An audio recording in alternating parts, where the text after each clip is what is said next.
Hi everyone, Steve here. Welcome to this edition of Monday Morning Musing, where we are talking about the implications of meals at the time and in the life of our Lord and in their culture. Now, I don't know many scholars who would disagree with what I'm about to say, but Christian meals, Christian banquets, Christian times of eating together would have been, and Jewish for that matter too, we'll get to that, would have been expressed in the form of a traditional Roman banquet, a traditional Roman mealtime. That's hardly disputable. Now, in the early church, there were three meals. There was the agape love feast, there was the Eucharist, and then there was the refrigerium. Now, sometimes, and it was very common, that the agape love meal and the Eucharist were participated together at the same time. Two very different things. I know sometimes people said, first of all, I had somebody say to me once, well, my salvation is the only communion I need. Nah, that's not what Jesus said. Jesus said, if you don't do this, there's no life in you.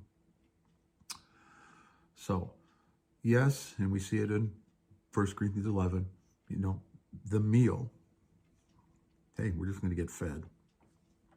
And then the Eucharist. And then the third meal that they shared was the refrigerium. And that was a meal that they had in the tombs, in the catacombs, because they understood, they really believed in the real resurrection and that the folks that went on were more alive than they were. And so they would have a meal honoring those who have gone on before them. It's called the refrigerium. Those three meals, even though they were distinctly Christian, would have been expressed within the context of a Roman structure. And in their society, a meal was a teaching event, a political event, and a worship event. And you can probably guess and figure out that in their world, the center and the focus of that gathering, even if it's at Joe's house or my house, there's something that has to happen, and that is the honoring of Caesar. Now, for the rest of this series, you're going to have to remember that and keep that in mind.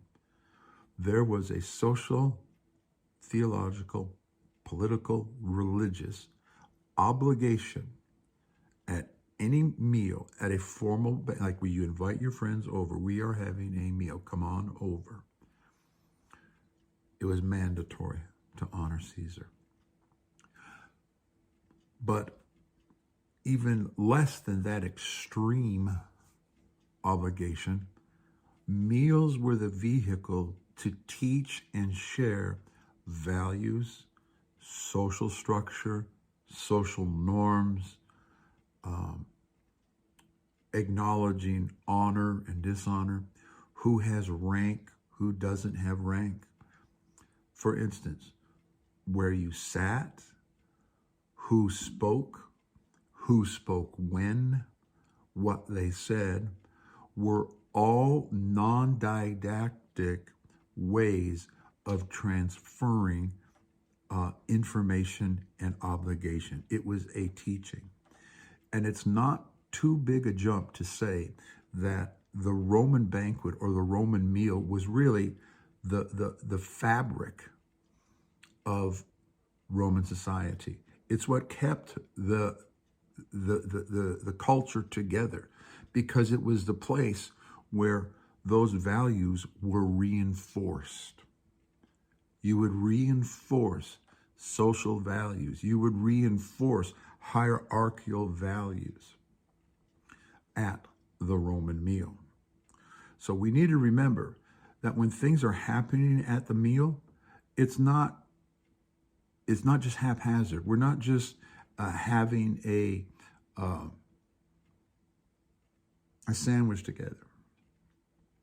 And there were two significant portions of that meal or that banquet, and different things were supposed to happen at different times at that banquet. And it was called the Deipnon, Deipnon, and the symposium. There were two facets of every Roman banquet. And if you, and we're going to get there, you understand some of these things and you come to the Eucharist, you're going to see that the so-called Lord's Supper follows this basic two-element form. And in the episodes ahead, we'll get into what those two elements were and what was supposed to happen at each of them. But just today, I just want you to remember, think of inviting your friends over to your house and not just enjoying their company, but you as the host have certain obligations that you must fulfill, or you could be ratted out to Caesar. As a matter of fact, Caesar would sometimes send, I'm getting a little bit ahead of myself now, but it was not uncommon. Let's say if you're having a banquet in your neighborhood, and because of the open villa sort of style of things, people would hear, hey, something's going on. And sometimes strangers would just walk in on your banquet. And most of the crowd's inebriated. They don't care, even though there's certain places you're going to sit, certain things you're going to do. A complete stranger could walk in on your banquet. Well, oftentimes, those strangers would be spies from Caesar. And he would go to the banquets, particularly of the aristocracy, to make sure that they were doing certain things. So can you imagine the kind of